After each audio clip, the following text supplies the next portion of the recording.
mikono yako ya moto. Sio hiki tu, kuna kingine cha moto zaidi. Oa bro, vipi?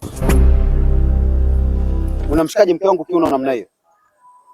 Huyu mke wa mtu. Alafu wewe, umetoka saa ngapi nyumbani? Mpaka saizi uko polini unashika viuno tu na wajinga. Umesahau majukumu yako nyumbani? Mpaka saizi unashuti kitu gani unashika kiuno hapa? Wewe hujui kama mke wa mtu wewe? Yaani mimi nimerudi muda mrefu nyumbani nasubiri urudi mpaka saizi uko polini unafanya nini? Nitakuja nikupasue wewe, umesikia wewe? Chunga akili yako ujue. Mimi ujinga sitaki. Sasa sikiza bro. Anamaliza kushoot kidogo alafu utaondoka naye. Ujinga wewe. Mke wa mtu unamweka polini hapo unaniharibia nini? Wewe unataka kunivunjia ndoa yangu? Unataka kuvunja ndoa yangu nakwambia? Unajua nimemtoa wapi huyu? Sasa sikiliza nikwambie. Kuanzia leo ukimwona tena anakuja kufanya ujinga hapa, uniite. Director, mbona sielewi? Uelewi nini na wewe bwana unanizingua? Umeshanipotezea siku yangu nzima leo. Sasa ndo nini?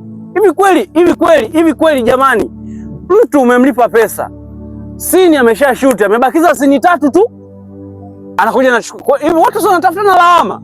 Mimi sikubali. Nani? Bwana una rekodi nini? Huyu jamaa naye bwana.